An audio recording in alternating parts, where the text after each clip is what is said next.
Bonjour, bonsoir à toutes et à tous, bienvenue dans Radio Foot International, que d'aucuns le vendredi appellent le Café des Sports, et que sur une idée de David Finzel, qui n'est jamais à court d'idées, nous allons rebaptiser pendant ce très long mois qui arrive, le Café du Mondial. C'est chaud ça comme révolution, non ?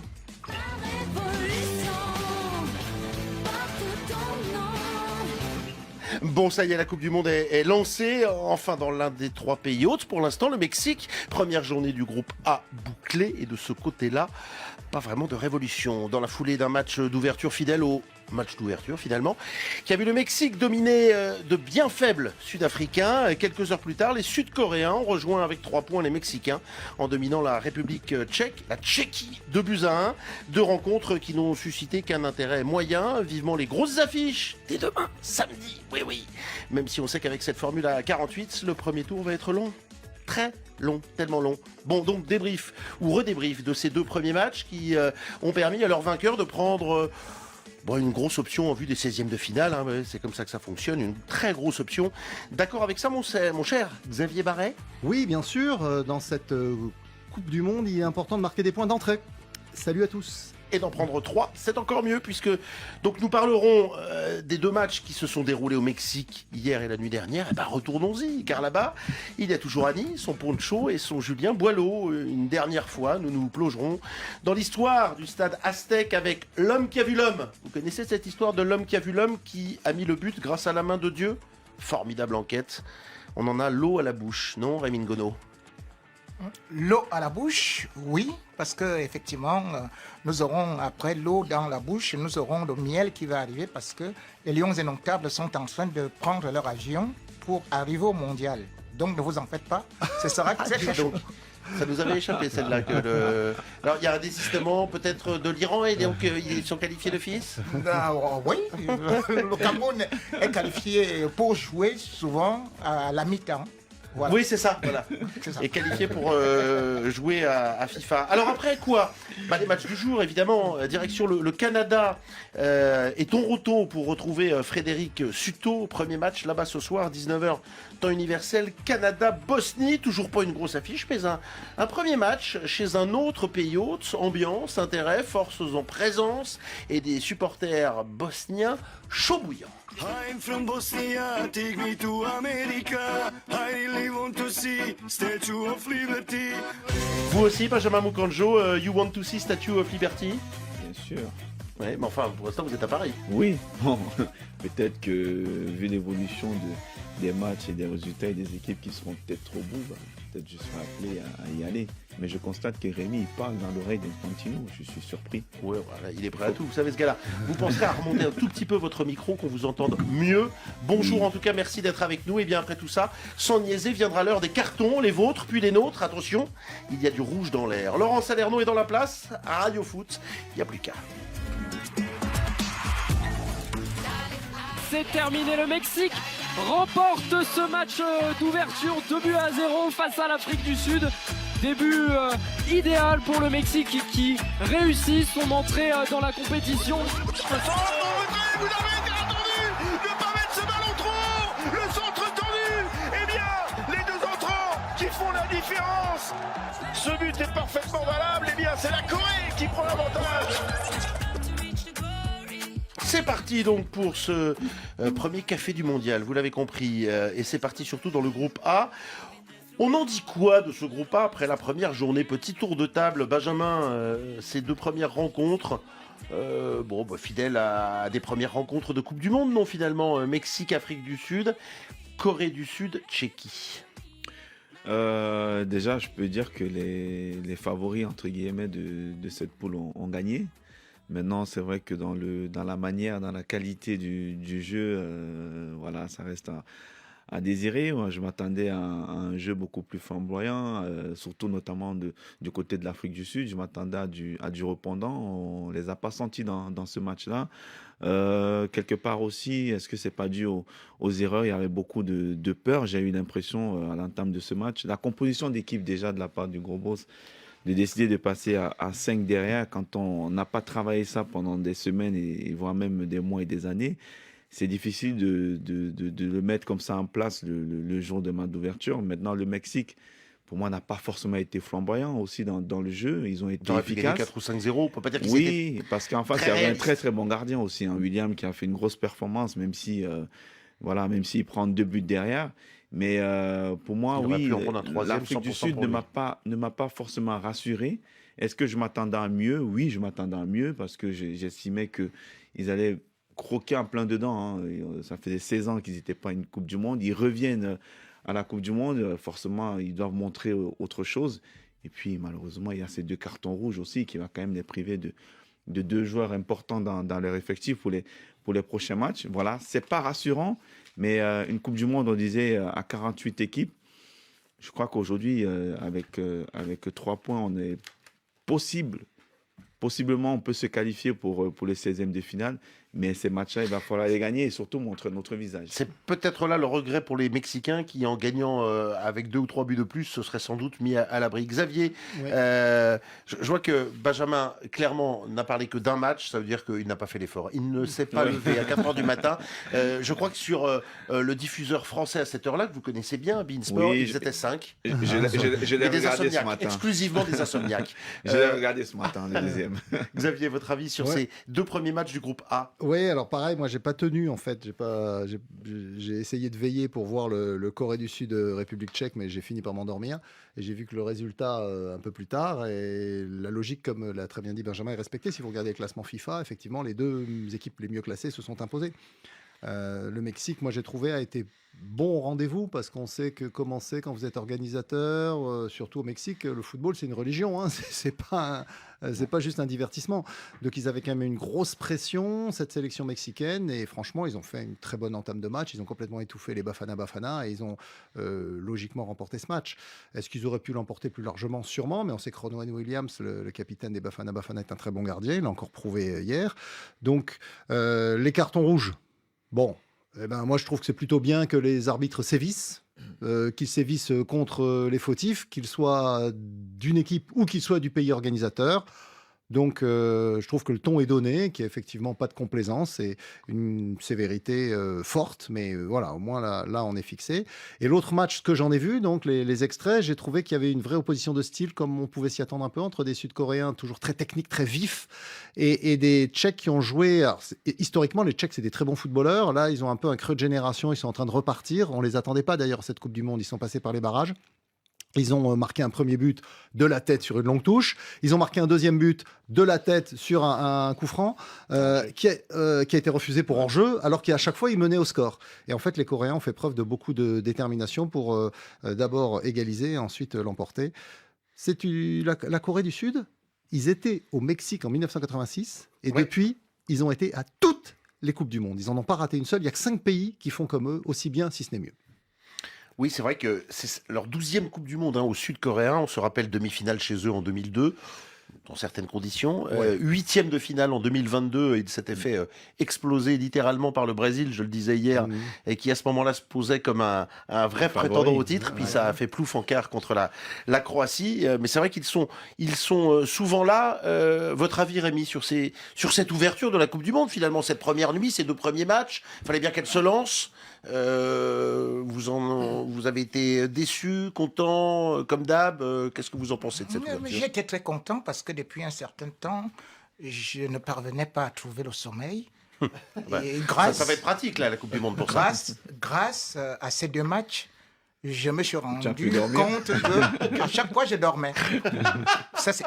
Merci, oui, Rémi. je Merci vous le d'aller dans dis. mon Donc, sens.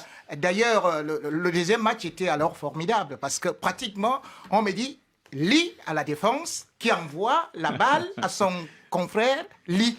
J'ai dit quoi? Thierry Roland sort de ce corps. Après, maintenant, on me dit, maintenant, la balle au milieu du terrain, où Lee envoie Lee.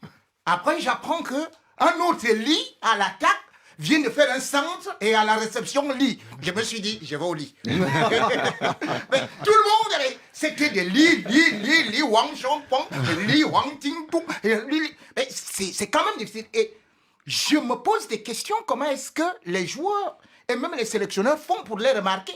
Parce que moi, j'ai eu de la peine, j'ai mis des lunettes de vue. Mais ils se Et- ressemblent pas, Rémi. Ah mais non, attends, ils jouent de la même façon. Et le problème c'est qu'ils courent partout. Ils sont partout. Oui. J'ai compté plusieurs fois. Le problème, c'est que quand je comptais, j'arrivais à 15, je recommence, je trouve 13, je recommence, je me dis, mais c'est pas possible. Bon. Donc, parce que. On va arrêter là l'hommage. Mais maintenant, pour l'Afrique du Sud. À Thierry Roland, c'est mieux. Pour l'Afrique du Sud, je devrais dire que c'est une véritable déculottée et en même temps une leçon. C'est une leçon à tirer. Parce que d'ailleurs, j'ai vu Williams qui a fait une sortie et qui a dit qu'il se plaignait parce que les Africains ne les soutenaient pas. Ce n'est pas les Africains qui C'est devaient même partir. pas vrai. Quand on voit ce qui se passe, c'est-à-dire que même s'il y avait quoi, l'Afrique du Sud, c'était comme s'ils étaient à l'entraînement, c'est comme s'ils avaient mangé chacun 2 kilos de morue avec du bâton de manioc, et après ils ont bu du vin rouge, aucune intensité, aucune connexion pour une équipe qui joue ensemble. Mais c'est hallucinant. L'Afrique du Sud ne méritait vraiment pas seulement même 2-0. Il méritait peut-être 5, voire 6-0. On est d'accord. C'est vrai que le manque de réalisme... Alors c'est vrai qu'il y a eu... On peut souligner quelques bons arrêts de Ronwen Williams, mais il ne faut pas oublier le premier but entre les jambes. En début de deuxième mi-temps, il pourrait y avoir un but. Mais bien sûr, il n'est pas impérial. Absolument rien faire. Je disais tout à l'heure, si ça arrive à Safonov avec le PSG, dans l'équipe, on lui met 3. Ronwen Williams, on lui met 5 parce qu'on se dit, tiens, finalement, il a quand même fait 2-3 trucs. Mais franchement, l'Afrique du Sud est passée complètement à côté de ce match. Oui, c'est ça qui est assez décevant, c'est qu'en plus 19 des 26 joueurs sélectionnés pour cette Coupe du Monde étaient à la CAN. Oui, étaient à la CAN. La plupart des joueurs jouent ensemble au Mamelody Sundowns ou chez les Orlando Pirates. Absolument, ils se connaissent bien. Donc là, il avait renforcé sa défense. Ils se sont fait piéger comme des bleus. Ils prennent un but très tôt, je crois dès la 9e minute. Et donc derrière, eh bien, en fait, et de surcroît, c'est Sitolé. Oui, vous vous rendez compte? Il perd le ballon. Il perd le ballon et c'est lui qui prend le carton rouge. Et un autre expérimenté comme Mokwena. Mais c'est pas possible que tu puisses voir des joueurs aussi expérimentés qui tremblent devant une équipe qui vaut un pesant de pacotille. Parce que je dois le dire, ce n'est pas quand même, quand les équipes africaines arrivent à la Coupe du Monde, elles rencontrent souvent les équipes qui sont très fortes au niveau du classement FIFA. Mais quand on voit l'Afrique du Sud avec cette mentalité, j'ai dit, c'est décevant.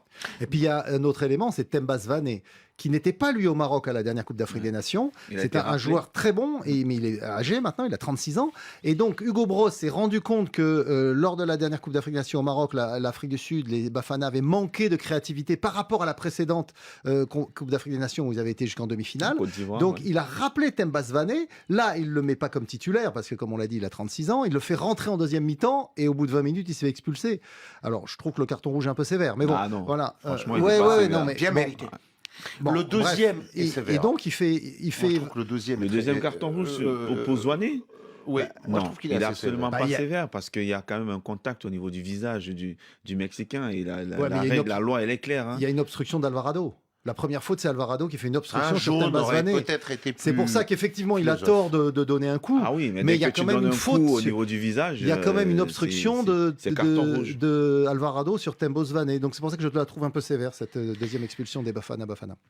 Un tout petit mot, on l'a évoqué, les Tchèques. Bon, dans ce groupe, on l'a bien compris, avec ces 2 victoires et vu ce qu'on a observé avec ces 2 matchs, Mexique et Corée du Sud ont pris une option, encore une fois avec cette formule. Est-ce qu'on peut imaginer la République tchèque pouvoir être parmi les meilleurs 3e? On n'a pas vu d'autres, mais voilà, comme vous l'avez dit, c'est une équipe qui a été, mais qui revient petit à petit. La République tchèque, c'est quand même du football européen, avec des joueurs qui sont rompus aux championnats européens. On attend mieux aussi. Dans l'histoire, la Tchécoslovaquie a fait 2 finales de Coupe du Monde. Et depuis qu'ils sont séparés des Slovaques, ils ont quand même fait finale de l'Euro en 96 et demi-finale en 2004 avec une équipe formidable menée par Pavel Nedved qui aurait dû gagner cet Euro d'ailleurs. Donc c'est une nouvelle génération qui arrive. Il y a quelques éléments d'expérience, notamment les joueurs de West Ham, notamment le grand Thomas Soucek qui marque ce 2e but refusé pour hors-jeu. Pas beaucoup, le hors-jeu. Et donc c'est une équipe, il y a vraiment de la qualité chez les Tchèques.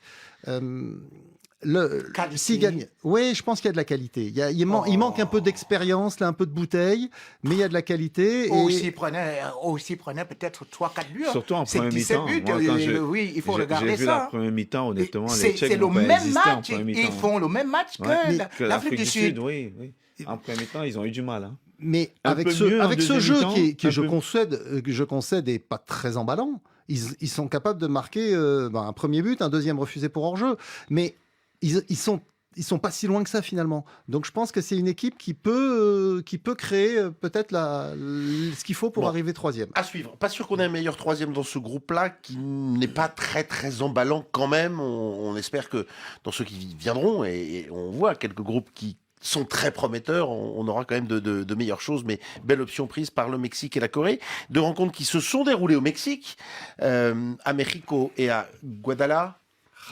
Voilà, je vous laisse le prononcer, vous le faites bien mieux que moi. Hélas, pas dans le stade mythique de 86. Bref, une bonne raison pour retourner au Mexique. Mexico,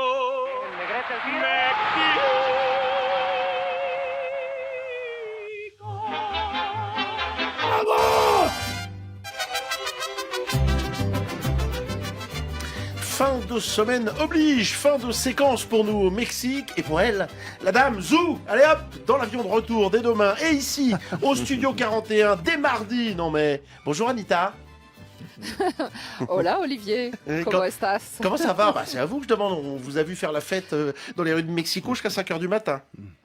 Exactement, là on est sous le soleil de Mexico, mais cette nuit les Mexicains n'ont pas beaucoup dormi. En tout cas, il y avait la fête au pied de l'Ángel de la Independencia au centre-ville, et puis un peu partout dans les clubs, dans les cafés, dans les petits bars. Eh bien, on fêtait cette victoire qui était ce que tous les Mexicains espéraient et attendaient pour lancer leur mondial. Ah bah oui, bien sûr, on imagine. Vous êtes remise de vos émotions, vous avez gardé de bons souvenirs de cette... Vous avez peut-être croisé Shakira, non? Non, on a croisé Ronaldinho. Ah bah pas mal. C'est mieux, non? Ah oui. Ouais, bah, ça J'ai dépend de voulu l'heure à l'inviter à laquelle vous l'avez l'émission, croisé. C'était juste avant le coup d'envoi, donc il était là. J'aurais voulu l'inviter dans Radio Foot hier, Olivier, mais bon, j'ai pas réussi à l'approcher. Il y avait entre les gens qui voulaient prendre des photos et les gardes du corps, c'était compliqué. Bon, pour terminer avec cette enceinte mythique, Annie, dont nous avons parlé toute la semaine, souvenir d'un but mythique, iconique, d'un certain Diego Armando Maradona.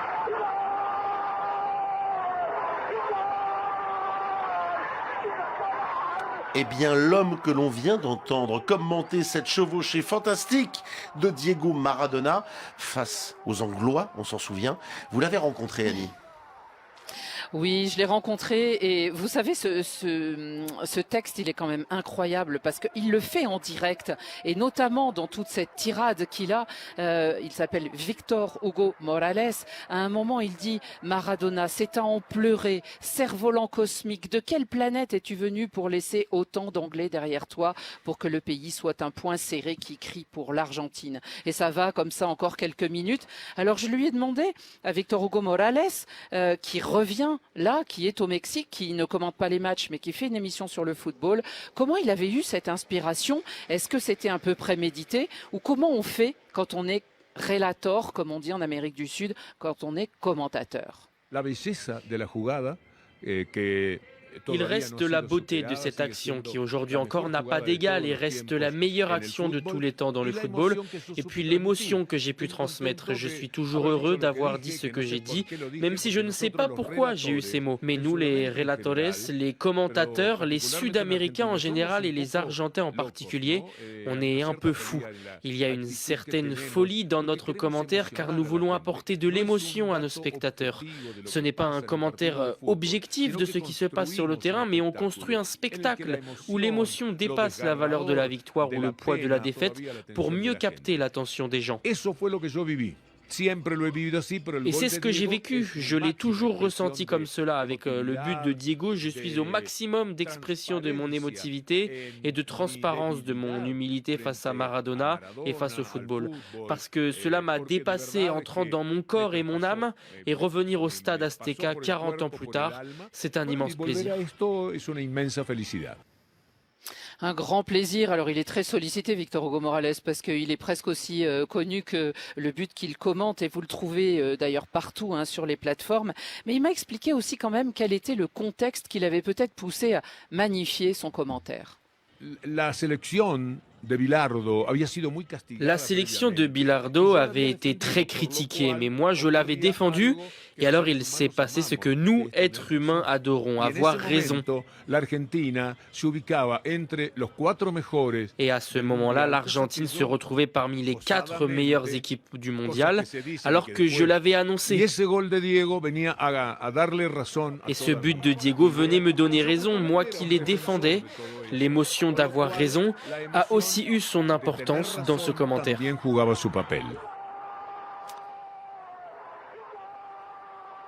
Vous voyez, sa voix est toujours aussi belle à Victor Hugo Morales, un grand monsieur de 78 ans, toujours très espiègle et toujours au fait de ce qui se passe dans le football. Et j'imagine, vous qui êtes autour de la table, les amis Benjamin, Rémi ou Xavier, que vous le connaissez aussi, ce commentaire, vous l'avez déjà entendu. Alors je vais d'abord témoigner moi, parce que j'ai eu cette chance de le voir dans un endroit, ben oui, où même vous ne l'avez jamais vu et où personne ne le connaissait et ne le reconnaissait. J'ai donc pu échanger avec lui année après année, et vous ne pouvez pas imaginer où c'était.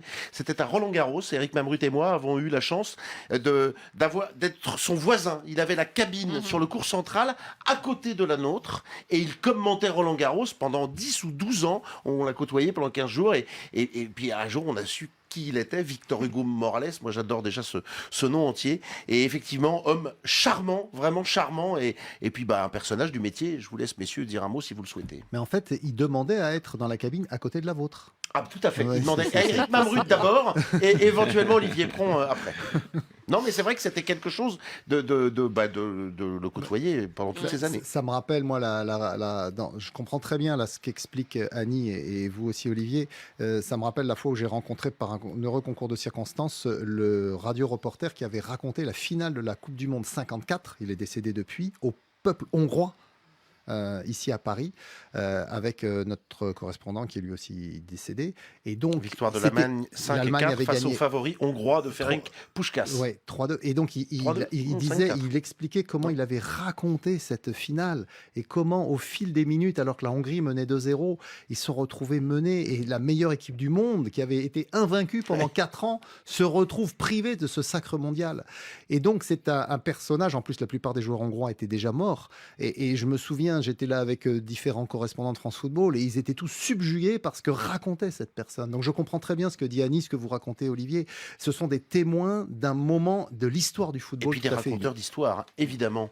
On se quitte en chanson, Annie ? Oui, exactement, avec un petit refrain qui s'appelle la Niña Futbolista.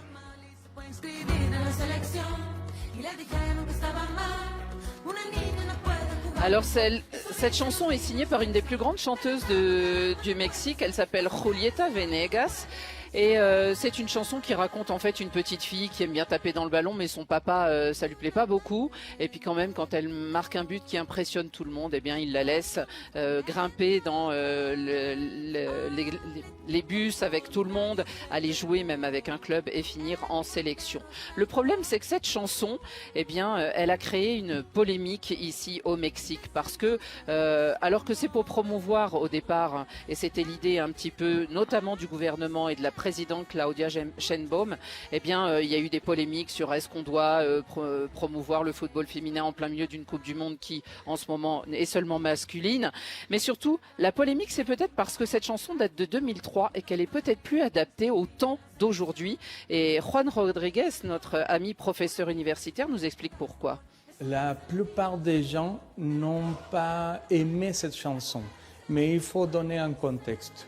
Le Mexique maintenant passe par une crise très grave face au féminicide. Chaque jour, on considère qu'il y a 11 femmes qui sont tuées. Donc c'est extrêmement grave ce qu'on vit au Mexique. Mais de l'autre côté, on a pour la première fois dans notre histoire la présence, l'arrivée au pouvoir d'une femme en tant que présidente. Donc c'est paradoxal, mais c'est pour cela que cette chanson qui parle d'une petite fille qui veut devenir footballeuse et que ses parents ne sont pas tout à fait d'accord avec cela, n'a pas bien tombé. Parce que les gens ont commencé à dire ce n'est plus la réalité. Ce n'est pas comme ça que ça se passe maintenant au Mexique. Déjà, par exemple, la Ligue féminine de football est une des ligues les plus regardées au monde et avec la plus grande assistance au stade. Donc, ce n'est pas la même chose, ce n'est pas la même réalité aujourd'hui qu'il y a 20 ans.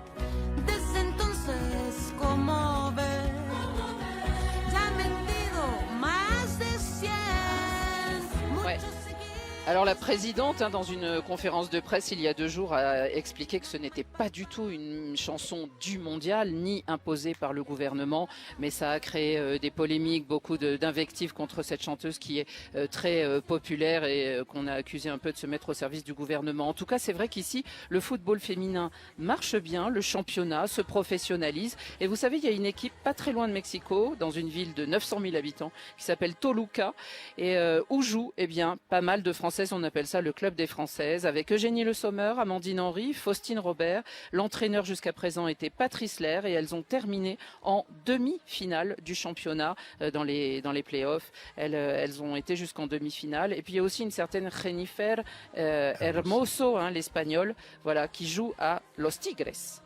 Eh ben, c'est sympa ce petit coup de projecteur sur le football féminin mexicain. Je vous ai vu réagir, Xavier Barret. Oui, parce que j'ai vu aussi un reportage sur justement Eugénie Le Sommer et Amandine Henry à Toluca. À Toluca, c'est ça? Oui. Et donc, c'était très intéressant de voir qu'effectivement, très rapidement, la Liga Mex féminine est devenue un championnat de référence capable d'attirer de nombreuses internationales de tous les pays. Et il y a de l'argent. Ça démontre, oui, il y a toujours eu de l'argent au Mexique, mais là, ils investissent bien sur un football. Du moment qu'on ne sait pas d'où il vient. Alors ça, c'est un autre débat. On va peut-être pas faire l'émission là-dessus. Non, on va s'arrêter là. D'ailleurs, c'est le moment de dire merci Annie. Il est temps de rentrer, Annie. Faut y aller là. On n'a pas trop envie. Ouais, mais il va falloir vous séparer de votre cambrioleur, mon Julien Boileau à moi en premier, qu'on aime et qu'on embrasse fort, fort, fort, parce que lui, il a de la route pendant encore un petit mois. Un mois. C'est New York, sa prochaine destination. Vous, ce sera Paris. Merci, ça a été un plaisir, Annie, de vous retrouver toute cette semaine chez vous, là-bas et ici, finalement. Et on rappelle à nos auditeurs que vous serez là mardi. Qu'est-ce qu'il y a, Rémi? Plaisir partagé. Oui, Annie, moi j'ai été un peu surpris de la cérémonie d'ouverture, justement, lors du défilé des drapeaux. Parce qu'il n'y avait pas Annie? Non, pas seulement Annie, mais j'ai vu qu'il n'y avait pas d'homme de couleur. Et, curieusement, je me suis dit certainement, le Mexique, c'est un pays qui vraiment n'a pas d'homme de couleur. Et qu'est-ce que je vois? Quiñones, qui marque le premier but du Mexique. Vous vous rendez compte? Je me suis dit, mais comment est-ce qu'ils ont pu faire ça? Ils marquent ça et surtout... ici, il y a surtout des Indiens. Oui, quelqu'un qui a quand même fait... Quiñones, c'est un Colombien naturalisé mexicain. Voilà, 33 buts avec... Au Mexique, il y a surtout beaucoup d'Indiens aussi, Rémi, beaucoup. Et d'ailleurs, le premier billet avait été offert, le billet 001, avait été offert par la présidente du Mexique à une jeune fille de 21 ans qui venait de Veracruz, qui joue au foot et qui était d'origine indienne aussi. Allez, il est temps de quitter le Mexique et on vous remercie encore une fois, Annie, Julien, bonne route, bon retour à vous et bonne route à Julien. On était au Mexique, on va pas aller tout de suite aux États-Unis parce que non, mais on va aller au Canada en revanche.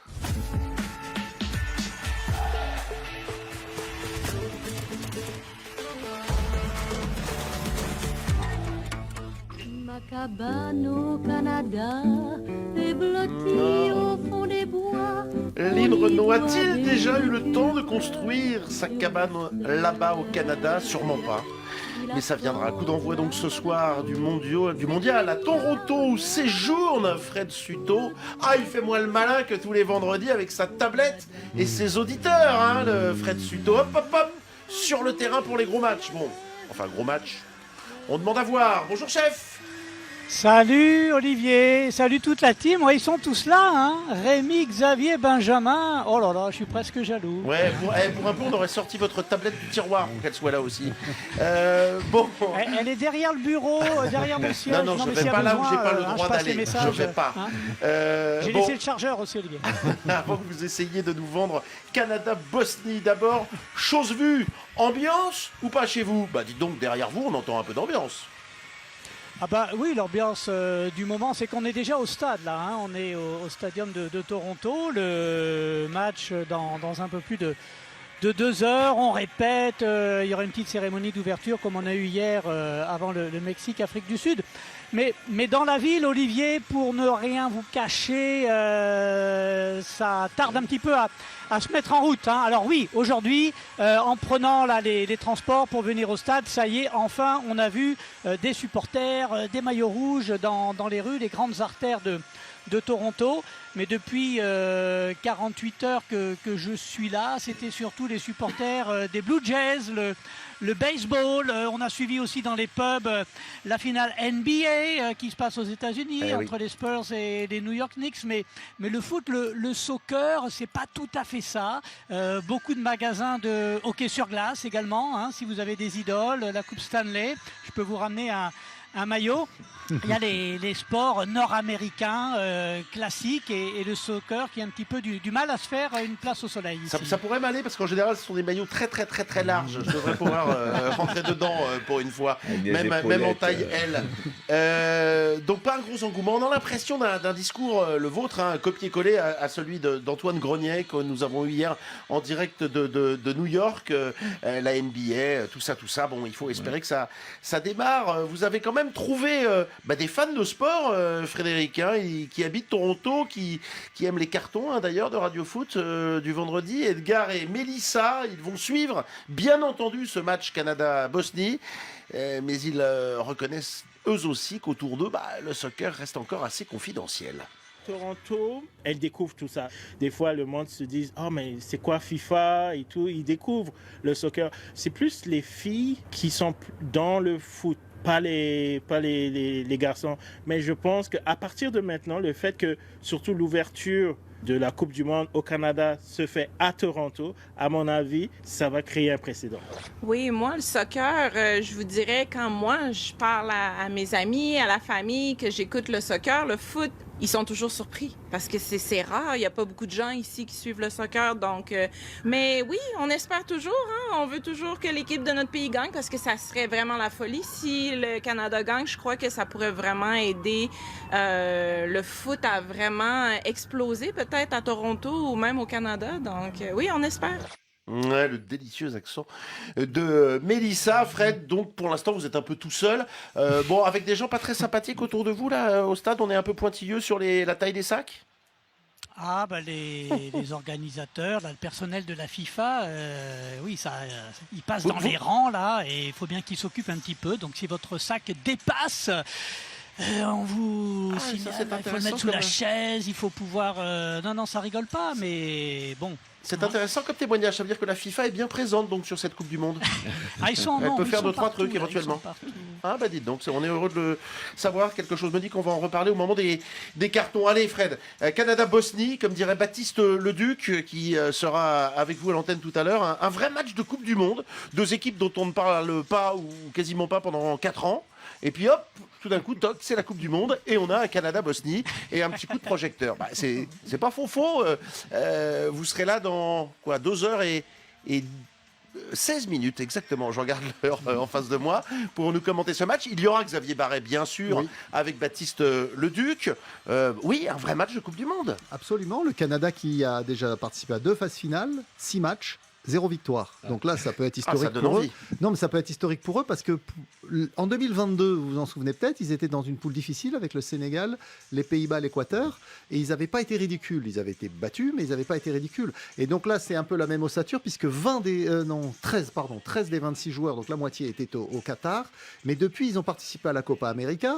Ils ont joué notamment avec les grosses équipes d'Amérique du Sud. La Gold Cup, qui est le championnat d'Amérique du Nord. Quart de finaliste des 2 dernières éditions, c'est pas terrible. Oui, mais éliminé au tir au but à chaque fois. Donc voilà, c'est pour le moment un petit peu leur faiblesse. Manque de réalisme, effectivement, dans les grands rendez-vous. Là, ils récupèrent Jonathan David, l'attaquant de Lille, qui revient de blessure. On compte beaucoup sur lui. Et puis, en revanche, ils ont un vrai souci derrière, puisqu'il y a 2 titulaires habituels qui sont absents, à savoir Bombito, qu'on connaît bien en France, puisqu'il joue à Nice.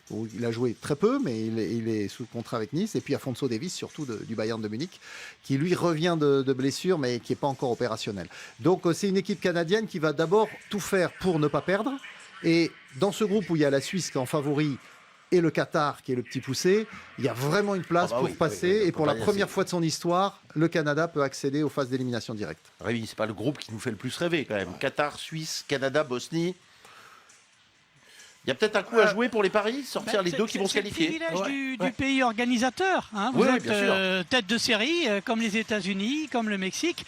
Et c'est vrai qu'il y a plus qu'une place à prendre. Hein. Jesse Marsh, il l'a dit clairement, l'objectif, c'est le sélectionneur américain de cette équipe du Canada, c'est de sortir de la poule. Moi, je pense qu'ils sont favoris pour ce match d'ouverture ici. S'ils arrivent à gérer la pression, le Canada qui n'a pas perdu un match amical en 2026, et Xavier le soulignait, il y a beaucoup d'expérience accumulée, même si Alphonso Davies, la star de l'équipe, le défenseur latéral du Bayern de Munich, est de retour de blessure et qu'il ne sera pas aligné ce soir. On le verra peut-être pour les deux autres matchs face à la Suisse et au Qatar, mais avec le soutien du public dans ce stadium de Toronto. Alors c'est pas les Canucks, le surnom, ça c'est plus pour les hockeyeurs, c'est les Rouges, les Rouges canadiens. Belle carte à jouer face à une équipe de Bosnie-Herzégovine. Olivier, il faut rappeler ce qui s'est passé lors des barrages Europe. On aurait pu avoir un Canada-Italie, mais la Bosnie a sorti l'Italie lors des barrages au tir au but. C'est une équipe très difficile à manier. Déjà en demi-finale de barrage, là aussi ils avaient sorti le Pays de Galles au tir au but. Donc attention à cette équipe de Bosnie. Oui, on rappelle un pays créé il y a une trentaine d'années. C'est la deuxième Coupe du Monde des Dragons après 2014. J'allais dire, vous allez vous lever, mais vous ne serez pas couché à 21h, mon cher Rémi. Vous êtes devant votre télé pour un Canada-Bosnie? Oui, je vais regarder parce que... non, mais ça joue un peu au foot. Ça joue un peu au foot parce que quand j'ai vu au niveau de la Gold Cup, j'ai été surpris par le Canada qui a quand même atteint l'écart. Et du coup, j'ai commencé à regarder un peu. J'ai vu qu'il jouait très, très bien. Mais par contre, quand on essaie de regarder la Bosnie, il y a quand même l'Ogier Zeko qui est là, avec, je crois, 73 buts. Quand on essaie de regarder ça, ils n'ont pas beaucoup d'absents. Et Xavier Barret soulignait ça tout de suite là, à savoir que l'équipe du Canada, même si sur le papier, elle est donnée favorite, mais quand vous perdez Alphonse Davies, qui est le seul à avoir déjà, en tant que défenseur, atteint 15 buts. Il n'y a personne qui atteint ce nombre de buts-là. Son absence, parce que sur le plan défensif, sur le plan offensif, c'est l'élément le plus dangereux. C'est vrai qu'il y a Jonathan David qui pourra être là, mais qui n'a pas beaucoup joué. Donc pour moi, perdre déjà Alphonso Davies, c'est un peu un gros handicap pour le Canada. Et comme le dit un proverbe africain, un moustique qui perd une aile ressemble à un éléphant qui perd une patte. J'ai pas tout entendu, Rémi. Oui, un moustique et un éléphant, c'est ça? Oui, voilà, c'est ça. Un moustique, à mon avis, c'est le moustique, le dernier mot. Non, voilà. Y a pas un moustique qui perd une aile, c'est comme un éléphant qui perd une patte. Oui, voilà, c'est mathématique. Au Canada, c'est plutôt les wapitis. Vous rebondissez là-dessus. Un petit mot sur ce Canada-Bosnie. Non, mais comme Rémi, moi aussi, je vais le regarder parce que c'est la Coupe du Monde, parce que le Canada va jouer à domicile, parce que le Canada va être forcément porté par son public. Mais attention, moi, s'il faut parier, je parie plutôt sur la Bosnie, qui a quand même éliminé l'Italie et en faisant quand même 2 gros matchs à l'extérieur et à domicile. Donc pour moi, en termes de qualité, Rémi disait sur le papier, les Canadiens sont beaucoup plus forts. Mais en termes d'équipe, pour moi, je trouve que la Bosnie est beaucoup plus équilibrée et peut faire mal à tout moment. Fred, le stade sera plein. Il y aura une supportrice de choix, Alanis Morissette. Morissette, votre idole, sera là tout à l'heure, cérémonie d'ouverture. C'est elle qui va chanter l'hymne canadien. Bon, ce sera formidable. On espère que le stade sera plein. Coup d'envoi de ce Canada-Bosnie, 19h temps universel sur RFI. Bien sûr, prise d'antenne dès 18h47 avec Baptiste Leduc et donc vous, Xavier Barret et Fred au stade. Il est installé, il ne bougera pas. Il a ses bouteilles d'eau sans le capuchon et allez hop, il prépare ses fiches. Un peu de sirop d'érable Fred, sur les pancakes. On se retrouve dans la deuxième version de Radio Foot en direct à partir de 21h10, vous promettez Bah soyons fous. Hein. Est-ce que je promets, je serais peut-être en train de tendre mon micro Non, à non, on des vous prendra acteurs, tout de suite, des promis, joueurs. promis, on vous prendra très vite. Allez, à Tout de à suite, l'heure, tout de Olivier. suite. À tout à l'heure, merci Frédéric. Oui, parce que le temps file, les amis. 16h50, temps universel. Et comme quelque chose me dit que des cartons va peut-être venir un petit débat, on lance les cartons tout de suite. Mon cher Laurent. Carton vert.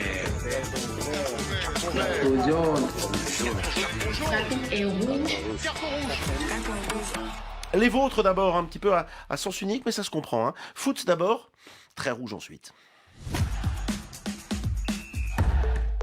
Bonsoir les cafés des sports, ici c'est Michel-Ange depuis Ottawa. Pour la Coupe du Monde, je joue mon carton rouge à l'Afrique du Sud. Ça c'est quel match pour commencer, pour faire la honte déjà aux pays africains. Vous commencez à choc comme ça, carton rouge à l'Afrique du Sud. Et bonne chance aux autres pays africains. Bonsoir le Café des Sports, c'est Alex Zico depuis Alger. Mon carton il est vert et ça va à l'endroit des Verts d'Algérie. Les Fennecs qui ont fait une très bonne préparation en allant battre les Pays-Bas à domicile. Hier, ils ont marché sur la Bolivie qui est une équipe très faible, 4-0. Maintenant, les Algériens ont en ligne de mire l'Argentine de Léo Messi. Bonsoir Radio Foot, c'est Diallo Abdul Dinem vivant aux États-Unis. Je donne un carton rouge à la FIFA. C'est eux qui ont attribué la Coupe du Monde aux États-Unis. Si on voit aujourd'hui tous ces problèmes des arbitres interdits du territoire, des l'attaquant iranien interrogé de 11 heures, la faute c'est à la FIFA. Carton rouge à la FIFA. Allez, bonne émission. Mon carton, il est rouge et s'adresse à la FIFA qui est restée inactive face à tout ce qui se passe actuellement autour de cette Coupe du Monde 2026. Le football est censé nous réunir et non nous diviser. Le football est apolitique, mais on constate que le football est mêlé de la politique. Cette Coupe du Monde est triste. C'est à ce le cabier depuis Lomé, Togo. Salut Radio Foot, Koulibaly, Mali résident en Turquie. Alors, je donne un carton vert à tous les personnels de Radio Foot, les techniciens, les chroniqueurs, les journalistes, qui vont nous permettre d'être au cœur de cette grande événement qui est la Coupe du Monde. Et merci et bonne émission à vous. À la prochaine. Merci. Ben c'est gentil, ça dit donc. On va revenir sur un certain nombre des cartons distribués, notamment à la FIFA. Xavier, votre carton?